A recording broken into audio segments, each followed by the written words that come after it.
Hey guys, what's up? It's Isaac from the GTE Event Group, and today I have Kacy McFarland with me here in the studio, and she is the owner of Ivory Bridal Salon. Is this a salon or boutique? Boutique, got it, in Clovis. And today we're going to talk with her, and we're going to ask her some, if she can share some of her advice for those of you who might be looking for a wedding dress for that special day. But before we get started with that, Kacy, question for you. Sure. How did you get started in the business? Oh, good question. So, I got started pretty young, actually, right out of college. Mm-hmm. Well, actually, I was still in college. It was about 18 or 19. So, I guess out of high school, more so. Started working at a local boutique here in town. Worked there for almost 7 years total. And just fell in love with it the moment I started. It just continually growed, and the more I learned, the more I loved it, mm-hmm. and my passion continued to grow, and it was one of those things where what could I do in life that I would like more than this? Mm-hmm. And the answer was always nothing. It was always, right. It always went back to that. So that's kind of how I got started. I didn't have like this, like, oh, working with brides would be so much fun. I don't really know what got me to...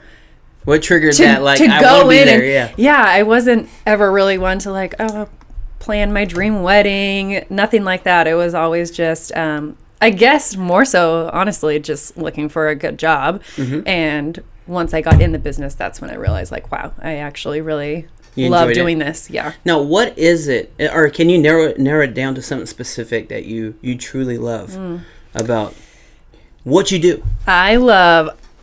working with brides, but I think because every single bride is so different from the last, and I get to hear about all of their wedding plans and how they met their fiance, and I think learning and meeting all of these brides, it's not just like selling them a dress. I still talk to brides that I sold dresses to 4, 5, 6 years ago, so I am building all these relationships with these girls, and that's fulfilling for me, and I obviously like being a part of their big day, even if it's just one little piece of it. But ideally, I'm continuing these relationships with them, and that's what's nice about it to me. Right. Yeah. Cool. Yeah. So, I love your industry as well. I mean, I know it's no secret to you. Yes. You know that I actually want to own a salon myself. Yes. Yes. We talked about that a little bit. Yeah. But for me, I kind of want to share this. So when I was building my company, GT Event Group, I mean, I've been an affiliate of Davis Bridal for, God knows, I don't know, maybe 7 years as well. And back then, I didn't have the clientele that I had. I didn't have the following, It's like no one really knew who I was. So I was doing everything I could for, hey, guys, pick me as your DJ. Crossing my fingers. Yeah. Hoping being inside of Davis Bridal will help me. During that time, hanging out in the store, playing music, to see the joy that I saw on these girls' faces when they found that dress, And the way that, the group of girls, or even guys that they brought with them, just the feeling of like, I got the one. Yeah. It was then that I was like, man, it's like I'm surrounded by happiness. Yeah. And I got to tell you, I think that was it for me. Where it's like, man, I love this industry. Mm-hmm. If I could be a part of that, I totally want to. Yeah. So, I love your industry. I do. I do too. I do, and I love what you're doing. I really, I feel that you're bringing style, you're bringing flavor into the Central Valley with the selections that you're bringing in, That's the goal, really. Yeah. I know there's obviously lots of great stores and boutiques here in town, but I thought that there was maybe something missing, and that's kind of what I'm trying to bring into this area. Yeah, exactly. I may not be for every single bride, and that's okay, because there's tons of bridal gowns and tons of different styles, but the goal really was for you to walk in my store and kind of feel like this breath of fresh air. Like, wow, I haven't seen any of these dresses in the last 3, 4, 5 other stores I've been to. I want it to feel like at least they're seeing something different. They're seeing something unique. They're seeing things that maybe they saw something similar online, because I know Pinterest has been a big one for brides. Obviously, that's like the first thing you do is start looking at dresses online. And it's like, where do I find something like that? Because that's what they're seeing, and how, where can I try those on? And that's kind of the style I'm trying to bring into the Valley. And I think you're doing a good job. As a matter of fact, I want you to tell the people out there listening to this, share with them your IG account, your Instagram account, because your Instagram is phenomenal. You got some dope stuff on there. I'm not even joking. So what is it? It's Ivory Bridal Boutique, Ivory_Bridal Boutique. So we've been trying. Instagram's hard. Social media is difficult. It's hard to keep up with, but I think you're doing a good job, though. Thank you. We're trying to really just show the content that I think girls want to see. You want to see the dresses. Right. Really, more than anything, you want to see what you were going to try on. So cool. Yeah, that's what we've been. So secretly, I definitely troll your page, I guess. I saw when you were in Chicago, and you were, I don't know if it was on your story with the models going down the aisle, or if it was actually on your feed itself, but all I remember is like, man, these dresses are dope, and I know it sounds kind of weird, but sometimes I don't know if my style is necessarily like, I know what I'm looking at. Yeah. So it's kind of here when my wife, it's kind of nice to hear when my wife goes, hey, yeah, babe, you picked a good one. That's pretty nice. Yeah. Well, it's nice because my husband goes with me. So I love getting his feedback too.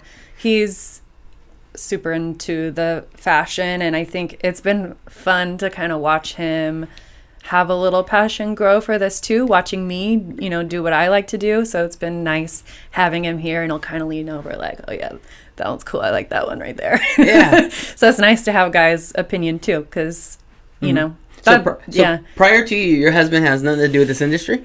No. All right. Not at all. All right. Yeah. So cool. He's learned it along with me, so that's been nice. Very cool. Yeah. All right. So at this point, I know there's probably a ton of tips that you want to share with girls, maybe some guys who are looking for a dress. What would you share with those individuals coming from a pro? I really see you as a pro and someone that, from the time we met in Vegas at that wedding convention, that was super cool. Yeah. Matter of fact, I think that's the first time I shared with you. Yes. I was like, let's go to business together. I know, we talked about it that night. And you're like, no, Isaac, I don't want to. Anyways, no, but, I seen you grow so much, and it's just really cool to see people spread their wings and fly in this industry. I feel like, our industry, it's easy to get stuck. Yeah. So I believe you're at where you're at because your heart is truly, or you're genuine in wanting to help others. So what advice would you give? What tips would you give to those who are needing a dress? Okay, so quite a few things, but I think the main things, obviously, there's tons of stuff you can read on the knot and you're going to see these little do's and don'ts of wedding dress shopping and all of that. And those are all fine and great, but really... no, they're not. I was going to... They're not. They're not. They're just... Really quick, I want to go off on a tangent. I hate those writers. You know what? The writers... They don't know. They didn't spend time in the field. Yeah. No, they did the research themselves and then wrote about it. Right. So, So most of the time I see those articles... They're completely whack, and they're very generic. They're very and until you go wedding dress shopping, you're not gonna really know. So right. I think main things would be the group of people you're going with is probably a huge one. Okay. Some girls they come in by themselves, and I can appreciate that because they want to really find something that they personally like without having tons of opinions around to kind of sway one way or the other. Some girls will come in by themselves first, find ones that they really like, kind of narrow it down, and then bring back the 2 or 3 or 4 people that they really want to see the dress. On the other hand, there's girls who want all of their bridesmaids, mom, grandma, aunts, dad, friends. They want them all. And that's fine too. But I think if you are going to be doing that, go into that day, probably you need to you need to realize it's going to be a really long day. You're going to have a lot of opinions thrown your way. Not everyone is going to be on the same page with you. And that's just kind of how it is. The more people you bring, the more chances of people not loving what you love. So I think when you're picking who you want to go shopping with you, really, really kind of think about what opinions matter most. You probably want mom there, maybe your sister, and then maybe a friend or two. That would probably be the ideal setting. I want to ask a question with this. Yeah. What about the mother-in-law? Yeah. A lot of people would like to include, and some people don't want to include. But a majority of the time, would you say maybe leave mother-in-law at home? I think they want to include them because they want to be part of the experience. Right. But I think an option for that, if you maybe don't want to bring a large group of people shopping with you, what you can do and what I've suggested to my brides is once you do pick a dress, wait until your dress comes in. And when your dress comes in and you're trying it on with me for the first time, in 4 or 5 months after waiting for it to come in, then bring your big group of girls. Bring all your friends, bring mother-in-law, bring your sister-in-law, bring everyone you want to see it, and then have your big moment. And then, of them seeing you in your dress beforehand without them having to actually be a part of the dress shopping part. But they still feel like they're a part of the experience. So that's been kind of a good way, I think, for brides to include others that maybe they don't want them shopping with them the whole time. That's what I would say. Very cool. Yeah. All right. Next tip. Tip. I know you got a few. I do. Also, I would say brides put a lot of pressure on themselves to find this magical dress that's going to make them cry, and they're going to have this say yes to the dress moment, which I think media has totally put that pressure on girls. Right. You watch it on TV. We all watch it. I've watched it 100 times too. And I think girls come in feeling like it's going to be this long process and they have to shop at 4 or 5 stores before they can decide. And they're not going to really find the one that they really, really love. And I think when they do go in, sometimes your first appointment, sometimes it's your first dress. And you're like, holy crap, this is everything I wanted. Right. But it can't be this easy. And so they go and spend weekends and a whole day and, tons of time. And then they end up going back to that first dress. So I think because of that pressure of feeling like they have to have the best dress, they feel like they have to see every single option, which I understand. And that's okay too. But I think lessen the pressure on yourself, and it's okay to fall in love with a dress, pick it, and be done. You don't have to stretch out the dress shopping process and cry and have this magical moment. Some girls do, and a lot of girls don't. They just put the dress on and say, I love it, I'm good, let's move on, let's go start planning the rest of the wedding. I couldn't agree with you more. I think I think when it comes to choosing just about anything for your wedding, if you fall in love with something and it feels right and it's affordable, do it. Because in my opinion, if you go to place A, place B, place C, at the end, not only did you waste a bunch of time, you now might be confused. Yep. And that's the big thing. Oh my gosh, what do I do? Then you stress yourself out and you're like, well, I wish I would have just stopped there. Absolutely. That's a good tip. All right, next one. I would say budget. Budget is probably a pretty big one. You definitely want to have an idea of what you are okay spending on your bridal gown and accessories and veils and jewelry and all of the things that go along with the dress. Alterations are also a big cost too, or they can be a big cost. So I think you don't have to necessarily say, okay, $2,500 is my budget. I'm not going over it. I don't even want to look at anything over it. You want to at least just have it in your head. Okay, I really want to stay around this. But if you see that dress hanging in the window and it's, I don't know, $3,000, a couple hundred over your budget, I still think that have some wiggle room up or down in your budget knowing that that's kind of where you want to be. Obviously, if it's $4,000, you know, okay, that's probably not going to happen. Right. Don't tempt yourself and try it on. But Yeah. I think a lot of the times girls will kind of have that in their head and they just stop there and cap it, when really they could have that dress they really, really love for a couple hundred more. Where in the long run, maybe you can trim that somewhere else in your whole wedding budget. Mm-hmm. So I think that that's important. I think that maybe doing a little bit of research before you dress shop would be good as well. Because like I said, Pinterest and social media and Instagram, you're seeing all these dresses that are gorgeous dresses, but they cost a lot. So Erin was in here the day before and she said that stuff should come with a price tag. It should. Pinterest should have a price tag next to everything. Yes. So I think maybe if you find a designer you really like, check them out and kind of see what price point they're in. And if they're in your price point, great. You can find someone that carries that line and go try them on.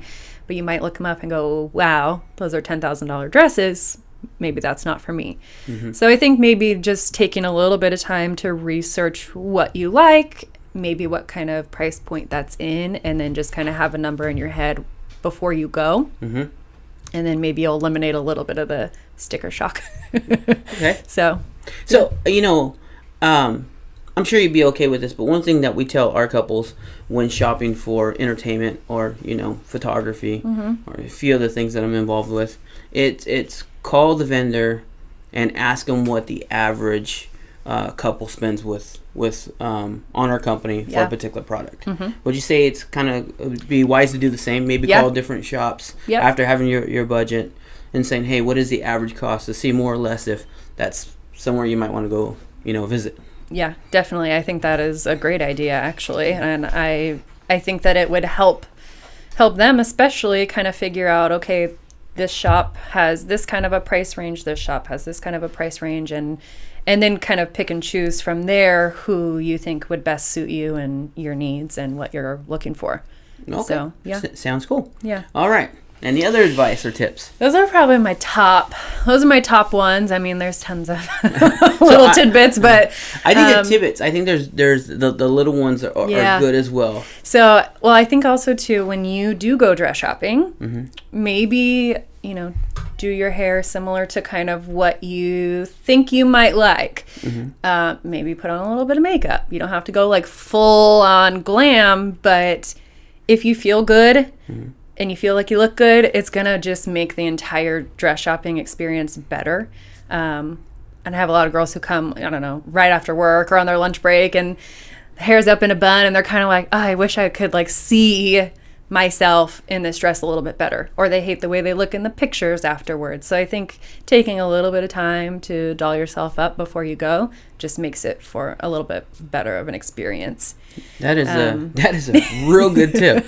Yeah. I think if you bring some shoes with you, any undergarments you might want to have on that day, Spanx or whatnot, bring those with you. Just being a little bit extra prepared. That way, if you're in a dress and you're kind of thinking, maybe if I wore Spanx, might like it a little bit better. You can slip them on and try it out. So little things like that just help the experience overall. All right. Here, I think this one's a big one right here. So I want to talk about this. Okay. Setting an appointment. Yeah. You just I'm by appointment only. So you have to set an appointment. Well, I guess for those other bigger shops. I mean, you know, what I noticed when I was at David's Bridal, I couldn't believe how many, you know, brides to be just came in expecting to be helped. I mean, in the perfect world, I know they would love to. Right. But they can't. Right. And because these dresses cost several hundreds of dollars, they actually want to be there with you when you pull them off the rack. And exactly. I didn't understand that until being there. Yeah. So it's super important to call and schedule an appointment, not just for that, just so you can also have undivided attention, right? Exactly. And that is exactly why I am by appointment only. I think first of all, I have one dressing room, so you get the whole store to yourself. It's, you know, like I said, by appointment only. You and your group get to come in. You have a full hour and a half of my attention directly on you and your needs and what kind of dress we're going to find for you. So I think appointments are definitely necessary, but they're good. I think you should want an appointment wherever you go dress shopping because you want that time. I think once you've had an actual appointment at a bridal store, if you ever try to do a walk-in, maybe you'll get lucky and they're free and it's no big deal. But for the most part, especially on the weekends, you can't expect to just walk in and have that same experience that you would if you would have an appointment. Right. Yeah. And I got to tell you, your bridal salon, your boutique, you really built that thing. I mean, it's so beautiful. Thank you. It really is. So, if you guys go out there, you really are in for a treat. It feels like nothing else that's here in the Central Valley, in my opinion. Thank you. Yeah. So I love it too. When we did your grand opening, I was like, yo, this place is dope. Yeah. It was so much fun. Yeah. Hey, let me see here. I was going to ask one more question in regards to the dress. So we talked about appointments. What was the next thing? Oh, alterations. Yeah. When should a bride get, okay, so how close to the wedding do they do whatever, add the bustles and stuff like that to the dress? So alterations, depending on what you need, because some girls will do a lot of custom stuff in alterations, which is going to take a little bit more time. But generally speaking, for your normal alterations, maybe taking in a little bit, the hem of the dress is usually a big one. The bustles, things like that, I would say probably a good 6 to 8 weeks out from your wedding. Ideally, maybe a little bit more. Okay. Just to have that little extra cushion, especially in the high peak wedding seasons, like, April and May are really big. And then October, November, and September. Yeah. So those months, there's a lot of other brides who also need alterations. So giving yourself that extra amount of time to be seen with the seamstress who is also seeing however many girls is ideal. So a good 2 months out would be great. A good amount of time. Yeah. All right. So what about this one? What about those who want to dress and like, oh, I want to order this size. I will shed that. I'm sure you've experienced that. All the time. Yes, all right. What do you tell them? I mean, seriously, first of all, let's just say they buy this dress, right?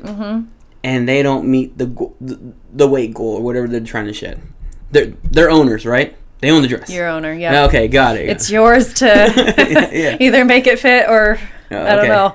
So what's your advice to that? I hear that from every single bride who walks in. They're trying to lose weight and they want to lose weight, and that's fine. I mean, and more power to you if you do, but I think it is a lot of pressure to put on yourself, especially the girls who are wanting to lose more than just a couple pounds. They want to lose 20 plus pounds. That's great, and they very may well. So it's hard for me because I don't know how they lose weight. Right. Some people do it really quick and they know how to drop those pounds quick, and some girls say they're going to and they don't. And so what I always suggest is let's say she's fitting into my sample size 10 right now. Fitting into it perfect. That's the size I would order her. I would still take her measurements and kind of show her based off of the size chart, this is where you are best fitting. And if she wants to go down to an 8, I'll tell her it's either an inch to maybe 2 inches smaller than what you are now. And the hardest part about that is there is no magic like, oh, if you lose 15 pounds, you'll fit into that. All right. It's inches versus weight. So that's what I think girls also don't maybe understand with dress sizing. It's all based off of inches. So it's like sculpting your body to fit the dress. Exactly. You could lose 10 pounds and stay the same inch wise. Right. So I always suggest going with what fits now. And then if you lose weight, great. We can take it in alterations. And then they're, well, I don't want to take it in alterations. It's going to cost more. And technically it won't. It will be, unless you're doing a significant amount of work. But taking it down one size is not going to be any more than just taking in that dress that already fits you. Right. Whether it's an inch or 3 inches, it's really not going to be a big difference in price. So I think it's kind of better to just go with what's fitting now, and then you can always alter it later. There are girls who are adamant and they're, no, I'm going to lose the weight and I want to go down. And that's fine. I'm not going to force them. You know, it's their dress. And if they are comfortable going down, then I'll let them. And they, you know. Have you seen anyone lose their investment? Not at my store, but I have seen it happen before. Okay. Yeah. I was just kind of curious about that. Probably a little too often than it should happen. Right. Yeah. Well, that's why you just don't come to us for the service. Right. We kind of act as advisors and consultants so people don't waste their money. Right. You know? Yeah, we don't want to see that happen to you. No. I'm not going to just say, oh, you want a 4? Here you go. Good luck. You know, I would never do that to anybody. I would tell them my honest opinion, and what they want to do at that point is totally fine. I just, you know, will give the best advice I can, and they can do with it what they want. Yeah. Great. Yeah. Is there anything else you want to share? Should someone looking for that special dress for the big day know anything else? I think really, like I said, don't put too much pressure on yourself and have fun. It's really fun. It's a fun time. It's something that you should remember forever. I mean, I hope that my girls leave feeling like, wow, like that's exactly how I wanted this experience to be. And I think if you go in with an open mind and, you know, good spirits, and you're happy and just enjoying the experience, that's what you're going to get out of it. You know, I think if you put too much pressure on yourself throughout it, you probably won't enjoy it as much as you could or should. All right. So, yeah. So one more time, for those who might want to get in touch with you, want to set an appointment with you, you want to just kind of just tell people where they can find you? Yeah, so if you go to my website, you can book directly off the website. You can call me and I can take care of it for you. You can, I mean, I answer to anything. Instagram, Facebook, all of that. So anywhere you find me online, I will answer. So Cool. Yeah. So do you want to kind of give them your website? Sure. Sorry. That might help. ivorybridalboutique.com. Our Instagram is ivory_bridal boutique. Our Facebook is Ivory Bridal Clovis. Awesome. Well, Kacy, thank you so much. Thank you. You are the second person on this podcast. Yay. And I learned some things. Yay. I definitely learned some things. This is really great. I love talking to other wedding pros, and you know, I hope this episode helped those who are looking for the perfect dress. Yes. Or hopefully a dress. I'll help you. Yes, absolutely. All right. High five. High five. All right. Hey, guys, thank you for tuning in. Once again, if you guys need a dress, contact my girl, Kacy. She'll take care of you. If you guys need entertainment, you guys know where to find me. If you guys need photographer or video for the big day, you know where to find me. And if you guys need flowers, you guys know where to find me. I got you covered. 3 different companies. Anyways, guys, thank you for tuning in. We'll catch you on the next video.